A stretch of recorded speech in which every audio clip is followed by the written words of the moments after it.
Olá, na pauta de hoje, patrimônio público. Você saberia me dizer o que é patrimônio público e de quem é a responsabilidade de cuidar, de preservar e de conservar o patrimônio público? Pois é, eu estou aqui com o professor e historiador Gustavo Vaz, que tem um belo projeto na Fundação Cultural. Seja bem-vindo, viu, Gustavo? Opa, muito obrigado você pelo convite, Vacira. O que é esse projeto, Gustavo? Olha, a educação patrimonial, ela... O nome é Educação Patrimonial? Educação patrimonial, ela é esse alcance da criança, do adolescente, da comunidade em geral, com a história da cidade de Uberaba. Eu gosto muito de dizer, criar o laço íntimo, porque você passa em frente aos bens, você vê o nosso patrimônio, a nossa cultura popular, enfim, de modo geral, e você não sabe de onde veio, por que ela está lá, e a gente teve o intuito de mostrar para esse público, que eu falei anteriormente, essa participação deles com a sua história. É mesmo criar aquele laço íntimo com a sua história, com o seu entorno e, no caso específico, a cidade de Uberaba. Então, esse projeto tem esse intuito, porque não apenas saber da história, é saber que também tem uma política de preservação e conservação dessa história. Então, o projeto, quando você está lá na escola, com seus colegas que atuam, outros professores, a pessoa passa pela Praça Rui Barbosa, aí fala assim, esse prédio da Câmara, que é um prédio tombado, né? Sim, e que nós temos vários outros edifícios aqui, o da Fundação Cultural. É o Solar Caço Cunha, né?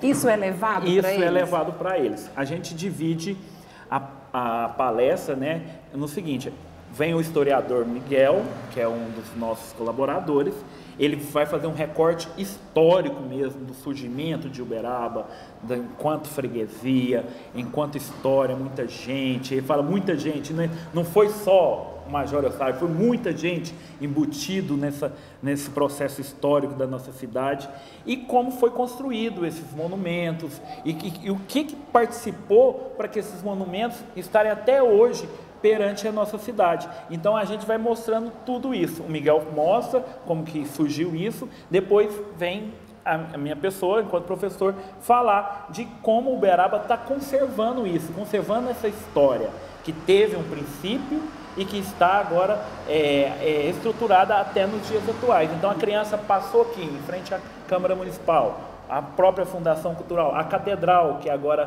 também já é inventariada e está no processo de tombamento. E ela só olhar apenas aquele monumento, que nossa, grande, mas ela saber que dentro desse monumento e dentro desse espaço existe uma história embutida e é uma história da sua cidade. Então, voltando àquilo que eu falei, criando um laço íntimo com o seu entorno, que é a cidade de Uberaba. Gustavo, esse projeto está bem popularizado, bastante difundido agora, mas ele não é novo. Ele não foi é que ele novo. começou? Ele não é novo. Então, existe uma lei, né, que estabelece as diretrizes de preservação do nosso patrimônio histórico, tanto material quanto imaterial, e essa lei prevê, em conjunto com o IEFA, que é o Instituto Estadual do Patrimônio Histórico e Artístico de Minas Gerais, que, além da preservação, tem a difusão desses patrimônios. E com isso, a educação patrimonial vem com um quadro de diretriz básica. E desde o ano de 2008, essa educação patrimonial ela vem sendo estabelecida nas escolas, agora nós estendemos para as comunidades, associações, enfim, a toda a sociedade uberabense, mas é desde 2008. Mas a cada ano a gente reformula ele para se tornar uma forma mais didática, mais lúdica, mais possível, para que não fique, igual eu gosto muito de brincar com os meus alunos na escola que eu dou aula.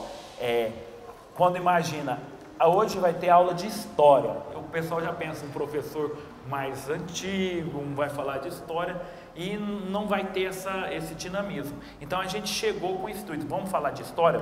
Vamos falar seriamente sobre a história de Uberaba? Vamos, mas vamos também trazer um pouco desses laços, dessa questão mais lúdica, né, com música, com contação de história. Aí tem o próprio historiador Miguel, né, que é um dramaturgo, né, que é um cara que mexe com teatro há alguns anos. Então a gente remodelou. Então a cada ano que passa a gente vai remodelando mais esse processo de educação patrimonial aqui na cidade de Uberaba. E essa readaptação é em função de quê? É do feedback? É da experiência de vocês? Existe igual a gente lida com história, né, Vacira? E existe uma história por trás dessa readaptação. Quando me passaram você vai ficar por conta da educação patrimonial. E aí eu gosto muito de dizer para os alunos assim, gente maluca anda só com gente maluca. Aí veio mais gente, tipo assim, não, se você vai tomar conta da educação patrimonial, eu quero ajudar.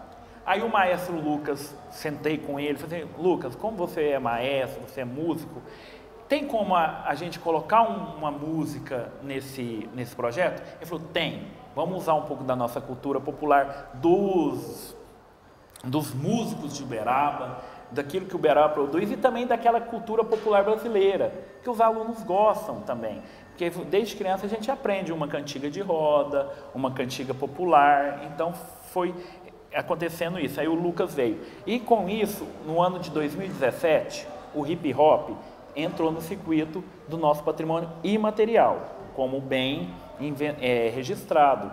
E aí, como ele já é patrimônio e existe uma política de preservação dele, então eu fui atrás do líder, das pessoas responsáveis, para trazê-lo junto também, porque o hip hop é a cara da molecada, o grafite, a rima, a dança, então a gente trouxe. Então, com tudo isso, foi juntando aquelas pessoas e foi dando esse formato mais lúdico, mais descontraído aí no processo de educação patrimonial. Gustavo, você também trabalha enquanto historiador, enquanto professor, mas com a música também, né? Porque eu vejo aí nas redes sociais a divulgação, você está com violão. Sim, eu sempre estou com violão. Eu acho que eu até gosto muito de brincar na escola que eu trabalho, que eu tenho 4 ferramentas, né? Uma é o giz ou o pincel, o apagador, o livro didático e o meu violão. Por que o meu violão? Porque a gente consegue ali... Eu gosto muito de lançar o desafio para os alunos, isso eu também faço dentro do processo de educação patrimonial, que se absorverem bem o conteúdo, tem uma música relacionada a tal. E aí, graças a Deus, Deus me deu esse dom da música, eu pego o violão para fazer aquela sátira, para fazer aquela paródia, mas tudo dentro do conteúdo específico que eu estou ministrando naquele momento, entendeu? Quantas pessoas vocês já atingiram? Quantas escolas já foram impactadas por essa educação patrimonial? Por ano, está na média de mais de 30 escolas. 30 escolas. E aí o que eu estou achando muito interessante, porque a gente abriu, né, para escolas municipais, lógico, é um dos focos, escolas estaduais, e agora as escolas privadas é uma demanda é uma procura muito grande das escolas privadas. Então, todas as escolas particulares também entraram nesse circuito. Mas, igual eu te falei, a nossa deliberação normativa, que é a que rege a política de patrimônio, ela estende também para as comunidades, uma comunidade do bairro São Benedito, a comunidade rural da Baixa, para saber a história da Baixa. Para a formação de professores também tem uma diretriz de formação de professores, porque a educação patrimonial, porque não somente falar da história geral, e também a história do Brasil, e também falar da história de Uberaba, também estendendo para formação de professores. Outro lado muito interessante, tem formações de servidores públicos. Então, lá na Fundação, a gente conseguiu esse ano, pela primeira vez, fazer uma formação de educação patrimonial para os nossos servidores da Fundação. Para os nossos servidores. Que não são educadores. Que não são educadores. Por quê? Porque, olha aqui, a gente chega uma pessoa, um turista, e um local igual aqui a Praça Rui Barbosa, e o turista chega e fala assim, que casa é essa? Quem morou aqui? De quem era essa casa? Então, a gente focou a formar os nossos servidores, porque se caso não tiver nenhum historiador lá, nem alguém ligado à seção de patrimônio, mas o próprio atendente, o próprio outro departamento, enfim, que atender essa pessoa, ela vai falar, essa casa pertenceu ao jornalista Tobias Rosa, a casa que Castro Cunha, a família Castro, enfim, a catedral, enfim, então ela saber, os nossos servidores saberem daquele local, daquele espaço que ele está. Então a gente está tentando estender essa educação patrimonial não somente para o intuito educacional, mas sim para a formação de todos da A gente está capacitado, então, com a história enquanto servidor público. Enquanto servidor público. Então, foi um primeiro projeto, foi até colocar os servidores públicos, foi de boa aceitação. A gente não mudou nada, deixamos o hip hop, deixamos as cantigas, tudo do mesmo formato. Mas o intuito era o quê? Formar esses servidores para saberem também informar quem for visitar esse espaço, esse bem, né? Gustavo é historiador da Seção Municipal de Patrimônio Artístico e Cultural da Fundação Cultural de Uberaba. Para agendar quem tem interesse, as escolas ou alguma organização, tem que ligar na Fundação Cultural, nessa seção? Como que é? É ligar lá na seção. Então, assim, tem toda uma divulgação feita tanto no Facebook da Fundação Cultural, quanto no site culturauberaba.com.br, no site da Prefeitura, mas para o agendamento tem que ligar na Fundação Cultural, na nossa seção, que é no 3331-9214 ou 3331-9216. Ligue, faça a sua agenda. Eu agendo previamente, eu tento atender o máximo de escola possível, lógico, devido assim às nossas demandas que temos lá da área de patrimônio histórico, mas assim, a escola agendando previamente com 15 dias, até mesmo com uma semana de antecedência, a equipe vai até a escola para ministrar essa educação patrimonial. Quanto tempo, são quantos minutos dessa aula, dessa palestra? Essa palestra, ela é em torno de 40 minutos, nesse formato. Vem um historiador, vai falar sobre a história principal, raiz de Uberaba, depois a gente vai falar sobre a política de preservação e encerramos sempre com uma música, retratando todo esse processo aí de educação patrimonial. Abrimos também para debate, né? Porque a criança, ela fica instigada. Eu gosto muito de falar, Evacira, quando a gente fala da Igreja de Santa Rita, que é o nosso único patrimônio tombado pelo IPHAN, pelo IEFA e pelo município, pelo Confal também. E a criança olha aquela igrejinha lá e... O IPHAN, explica aí, Gustavo, para nós. O órgão federal, o órgão federal. São três... Aqui em Uberaba a gente ainda tem três instâncias. O IPHAN, né? O Instituto de Patrimônio Histórico e Artístico Nacional. O IEFA, o Instituto Estadual de Patrimônio Histórico e Artístico do Estado. E o CONFAL, que é o Conselho do Patrimônio. Nós somos a equipe técnica, a seção. Mas, assim, Uberaba tem a sua própria política de patrimônio. Lógico que as diretrizes que seguimos, as deliberações, são tanto do IPHAN quanto do IEFA, mais especificamente do IEFA. Entendeu? Aí, como você estava falando, o MAS, que é a igrejinha de Santa Rita, que é o Museu de Arte Sacra. Aí a criança olha aquela igrejinha bonitinha, ai, professor, eu já passei lá. Ah, você já passou lá? Aí você explicar para ela que ali tem uma promessa, tem uma história, tem tudo aquilo embutido dentro daquele espaço sagrado, daquele patrimônio.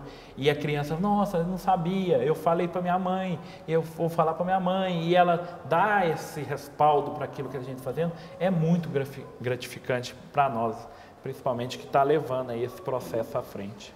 O projeto, ele está amparado pela legislação, como você disse no início, e ele tem 7 eixos. Você estava me contando nos bastidores, quais são? É implementar uma postura educativa em todas as instituições, lógico, porque primeiramente somos professores, né? Firmar parceria que estreita o diálogo, né, entre essas políticas de reconhecimento e proteção, reconhecimento, proteção e promoção do patrimônio cultural, promover a participação efetiva da comunidade na execução das atividades propostas, implementar o programa associado à vida cotidiana da comunidade, porque, igual você falou, ele passa aqui em frente, ele está passando para fazer uma compra ou para ir em algum lugar, mas ele olha aquele bem e torna aquele bem um cotidiano para ele, mas tem uma história embutida nesse processo. Promover um processo de mediação também, professor, aluno, comunidade, contemplar todos os espaços educativos e implementar aí a intersetorialidade de todos, né? Igual eu falei, do setor dos servidores públicos, a interdisciplinaridade com todas as disciplinas, né? Então, é esse projeto de educação patrimonial não ficar somente focado na questão histórica, mas também comungar com toda a comunidade local. E dentro desses eixos aí que você disse, tem a arte, né? A Isso, arquitetura. a arquitetura, porque assim, o patrimônio histórico, o pilar dele é a história e a arquitetura. A arquitetura devido aos traços, né? A manutenção dos traços, a reformulação daquele bem, ele é daquele jeito porque naquela época existia um tipo de arte ali embutida, né? Então, arte barroca, arte gótica, então tem todo esse processo. Então, essa questão da questão cultura, arte também é embutida dentro do patrimônio histórico. Não somente a história, mas também a arte e toda a questão arquitetônica. Até mesmo essa questão arquitetônica, a Fundação agora abriu até espaço para que, além da arquitetura, trabalhasse também com o campo da engenharia também, porque os prédios vão deteriorando com o tempo. Então, para manter as características atuais, existe uma engenharia ali específica, né? Então, esse conjunto é todo formado aí para a questão da preservação do patrimônio. Você é bem entusiasmado com sua área, Eu é apaixonado pela com a história, né? com a história. E assim, eu fico muito feliz porque o que tinha de fazer tombamento, eu acho que dos prédios mais importantes, acho que tem ainda mais a ser feito, mas estão respaldados pelo inventário, né? Porque o inventário também é um processo de preservação. Mas que é a primeira fase. Que é a primeira fase. E o que eu acho muito interessante, o foco agora, tanto do IPHAN quanto do IEFA, é da valorização da vivência cultural, do nosso patrimônio imaterial. Olha, Uberaba... Que é o patrimônio imaterial, ele classifica manifestações, articulações de uma comunidade. Vivências culturais, fomento cultural, ele é tudo aquilo que aquele espaço específico produz enquanto cultura, enquanto arte. Vamos lá, Uberaba hoje tem mais de 100 folias de reis cadastradas. Hoje é considerado, até o IEFA duvidou um pouco, eles vieram aqui e comprovaram, mais de 100 folias de reis, mais de 100, mantendo viva aquela tradição das folias. Uberaba hoje tem uma manifestação de matriz africana, que é o Congado e o Moçambique, também com mais de 20 congadeiros e moçambiqueiros, que todos os anos estão aí nas ruas, mantendo viva aquela tradição do grito da liberdade, enquanto a música. Então também tem aí a proteção do patrimônio histórico. Uberaba hoje conseguiu, assim, também fazer o registro enquanto patrimônio do Circo do Povo.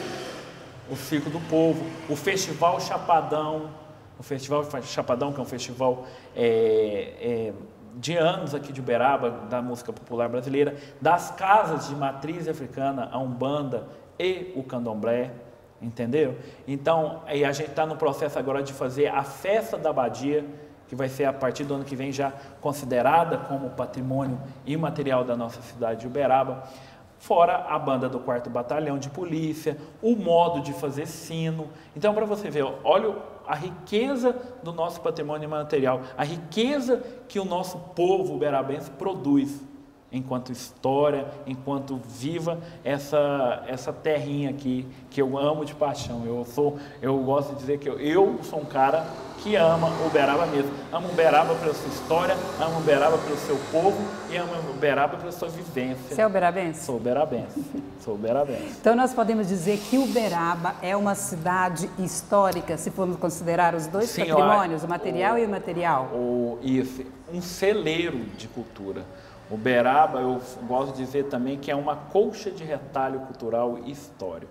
Ela vai juntando todas. Quais são esses recortes? Eu acho que a religiosidade, eu acho a religião, seja ela, a religiosidade no termo geral, mas a religião católica, a manifestação enquanto produção cultural. Uberaba é um celeiro. Musicalmente, Uberaba hoje tem, você vê aí, figuras importantíssimas no cenário musical, entendeu? Hoje nós temos uma orquestra municipal, então eu acho que Uberaba é essa coxa de retalho, vai juntando tudo, vai juntando todos os processos, todas as manifestações culturais, né? Eu acho que Uberaba hoje tem isso, essa coxa de retalho ela vai se juntando. Gustavo, é possível mensurar a resposta, um feedback dessas pessoas, para assim, realmente elas ouviram, participaram e depois elas estão replicando? Vocês têm? Sim, tem uma resposta sempre. Então, a gente atendeu esses dias uma escola privada e ela, dentro do contexto que a gente foi chamado, foi para quê? Para preparar o Uberaba, para preparar os alunos, para o bicentenário, para os 200 anos. Então, o ano que vem, a gente já é o início, porque os meninos têm que saber a história, para depois eles vão fazer um festival de curta-metragem da história de Uberaba. Então, eles tinham que saber o que está sendo preservado e como é essa história para depois começar esse processo. E as escolas do Estado, tipo, essa questão da gravação de vídeos, de eles depois, posteriormente, quando você falar de uma manifestação religiosa, que eu vou falar o caso específico da Folia de Reis, eles irem para fazer pesquisa em loco com a Folia de Reis, para saberem realmente, o professor falou isso, a equipe da fundação falou isso, e a gente veio aqui saber realmente como que é esse processo todo de manifestação cultural de vocês. Então, sempre tem respostas. E você também, quando você anda na rua, aí você vê o menino, olha lá, aquele lá é o professor que falou da história de Uberaba. E quando fala assim, aquele professor que falou da história de Uberaba, aquilo me deixa arrepiado. Fala da história da minha cidade. Então, aquela criança, ela absorveu realmente. E para os professores também, eu acho que é de extrema importância. Você está inserido no município, sim, né, dentro da Fundação Cultural, que é uma autarquia que pertence à municipalidade, ao Poder Executivo. E como que você vê essas políticas públicas? Porque é sempre assim, quando pensa em educação e cultura, as pessoas têm que estar realmente muito apaixonadas para levar um projeto em frente, né? Isso tem melhorado em Uberaba? Isso tem melhorado. Eu gosto muito de dizer, sim, lógico que eu sou um servidor de carreira, né? Sou um servidor efetivo, mas sou técnico, né, na minha área, enfim, mas Uberaba tem criado essa sensibilidade. Eu acho que mesmo pela gestão atual da fundação, assim, criou-se mais essa, assim, vamos valorizar a nossa cultura. Porque entretenimento a gente liga o A gestão YouTube, atual é o presidente professor Antônio Carlos Marques, e também a sensibilidade do nosso prefeito Paulo Pial também com a cultura. Então, eu acho que tem de melhorar muito, melhorou bastante.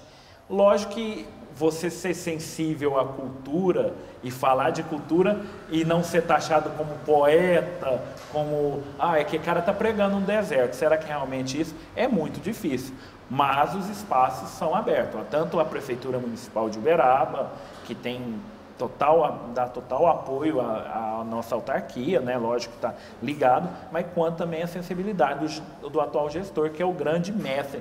Eu não chamo ele de professor Antônio Carlos, eu grito, ô capitão, onde você está? Que é um capitão mesmo, um capitão que hoje, um pouco que eu sei, foi passado por ele, para mim.